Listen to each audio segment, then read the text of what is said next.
Hello viewers, today we're going to go to a waterfall. It's called Sengan Waterfall. It's not far from here. We're going on a more straighter direct path today, so I don't expect the time to take it. I don't expect it to take too long basically.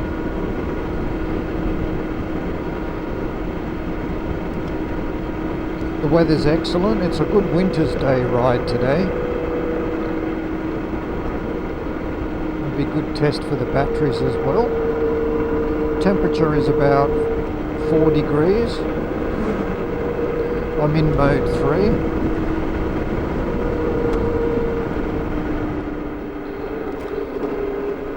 This particular road is quite famous. It links two main towns together. And there's a huge dam in the middle of this road. Runs next to the road. And I've been down here before, around that dam area, but today we're going to go past the dam and continue straight. And the spill off from that dam actually goes down the river and then creates this waterfall. It's not spectacular, but it's a nice area apparently, according to people I've spoken to and some pictures I've been able to see on Google Maps, so it should be interesting to have a look at.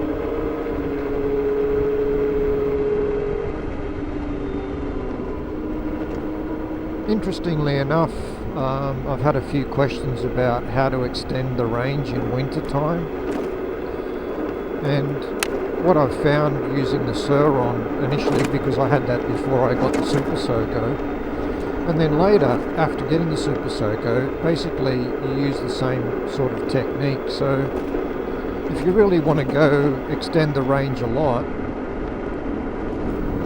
the first thing to do obviously is to charge your batteries in a warm environment, but keep them in that warm environment and put them into the bike at the last possible minute before you leave, so all the cells are all around 20 degrees.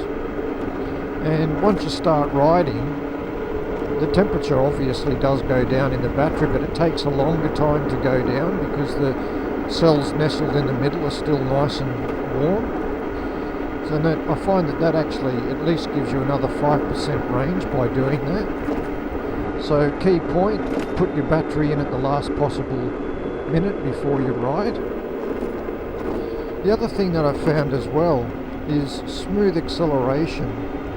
So when you're coming out of any corners,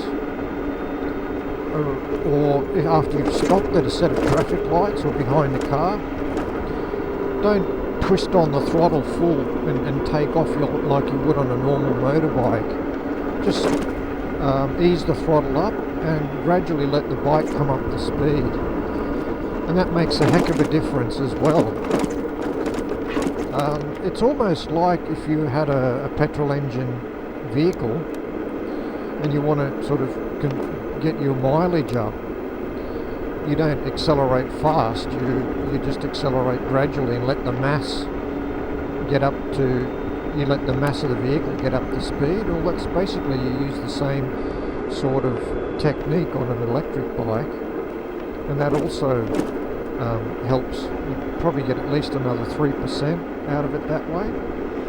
So by warming the battery and then also doing that, you get 7% increase. And then finally, I guess this Super Soco has 3 different modes. So unless you're in a particular hurry, I recommend using mode 2. Today I've got it in mode 3 because my distance isn't that far and I'm not really overly concerned about how much energy I'm going to burn off. I'll be able to easily get there and back and still probably have 50% left or even 40% left in the battery. But when you're extending the range, keep it in mode 2. So if you follow those 3 things, you'll actually find winter riding quite good.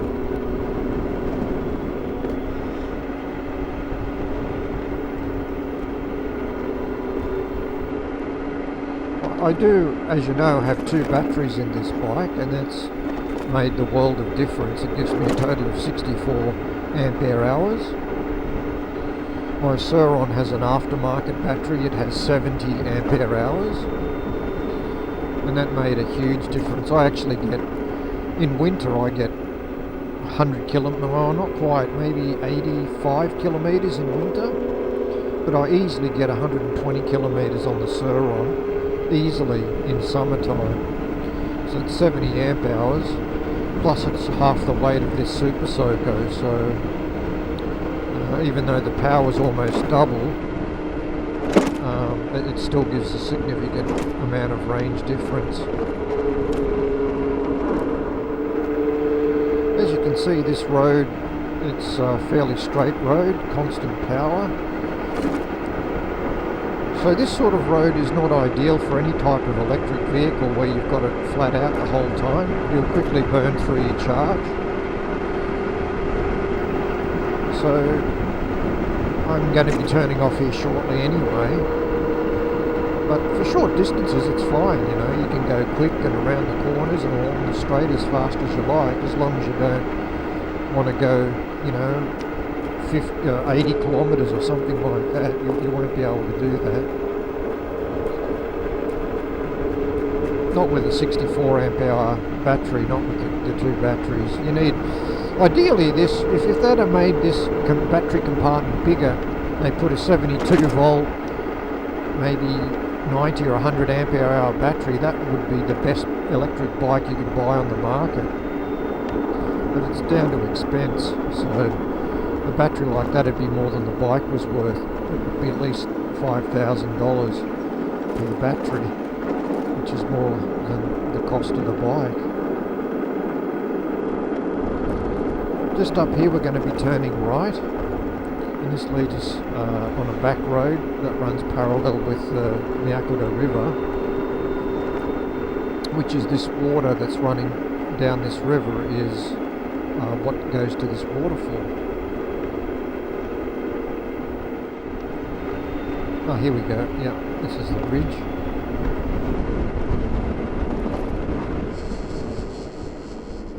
So we turn here and then just follow this road around to the left.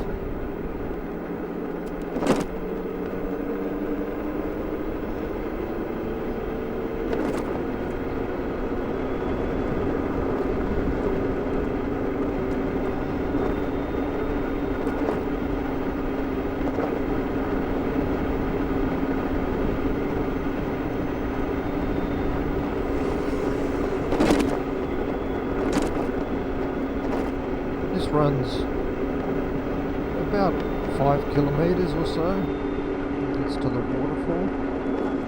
This is the sort of road that you're really looking for the bike. This is not a forest road that I normally ride on. This is just a back road. But this sort of road is ideal for any type of electric vehicle. You're only doing low speed. And it still feels good because you're at the max of the limit of the bike anyway as far as cornering speeds are concerned. If you go any faster you're going to crash, right? So you can actually have it right on the power, right on the torque band, and enjoy the ride. It's still quite exciting even though it's at lower speed. So yeah, it's much better than a straight road. If you want to go touring, get a big motorbike for that on a big straight road. For these little back roads, it's excellent. It just wiggles in and out, weaving through these little villages and farm areas.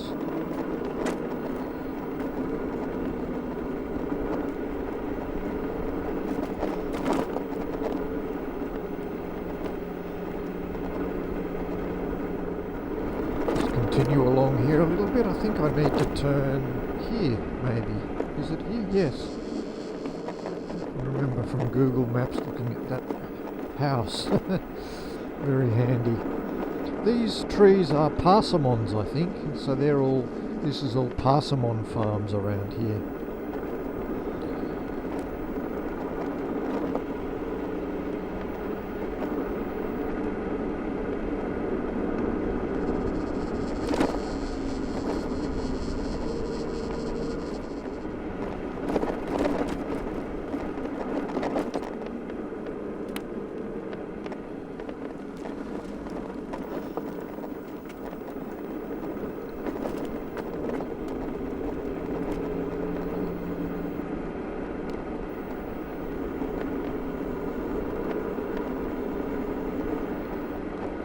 Down here is, I think, a camping area.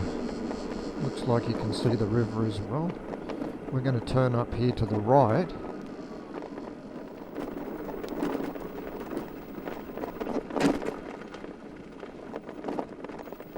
So we're going to go for a bit of a walk. There's a pathway up here. I'm going to stop the bike. And we'll go and have a look and see if we can find the waterfall. Hopefully we're able to get across there, and we'll see what we can see. So yeah, I'll just take some extra video footage and then we'll go from there.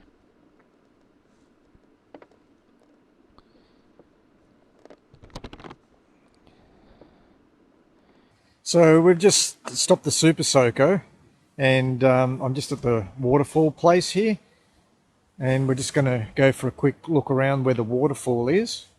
Just do a quick walk around to the Super Soco. We're just going to go up here, see if we can get up here and have a look and find the waterfall.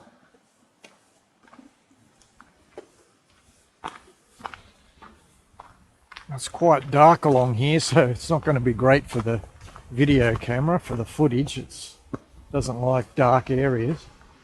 That looks quite nice down there. There's moss and nice water, clear water running through here.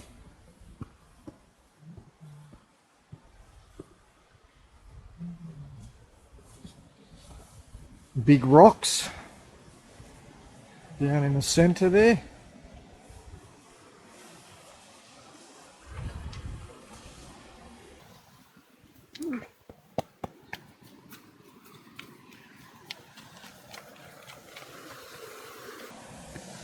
Nice little cascading waterfall there.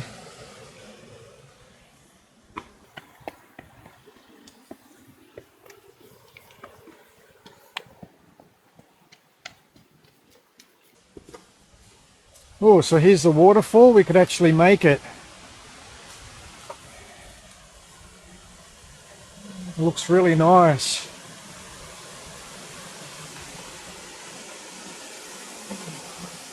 Nice deep pools of water.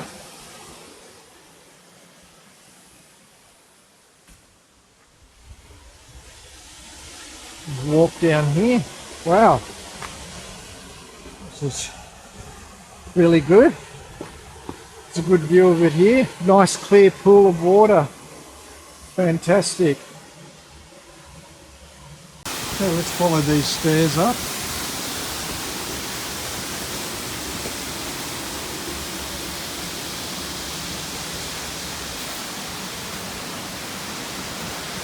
Well, there is some stairs just down here.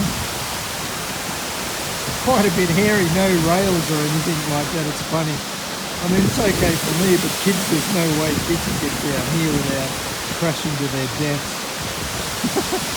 Alright, let's go down.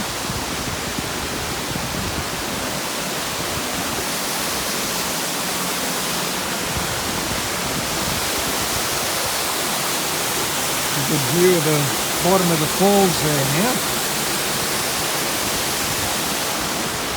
Wow, this looks really good. There's another rock pool down here.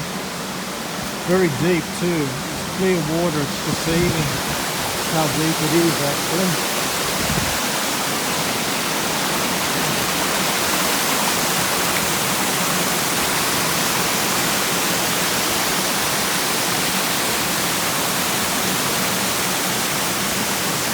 Sheer rock face.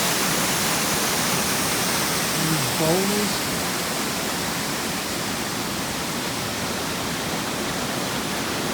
Excellent. I'm glad we could come here today. Okay, so this is the Sengan Falls, and I was able to take the Super Soco there today. It was a short ride, but it was good. It was along a nice long straight road and then through the narrow road towards the end. Yeah, we could get to have a look at the falls. The water was running really well, and the Super Soco is going good too. I actually put on a larger screen and also another bit on the very top that really stops the wind, so it's actually excellent. So thank you for watching today. I really hope you enjoyed the video. So I hope to go on some more adventures and hopefully get some nice big waterfalls in the next ride. I'll have a look and do some research and see what I can find and see how far I can get on my winter charge on the batteries of the Super Soco. So thank you again for watching. Thanks a lot.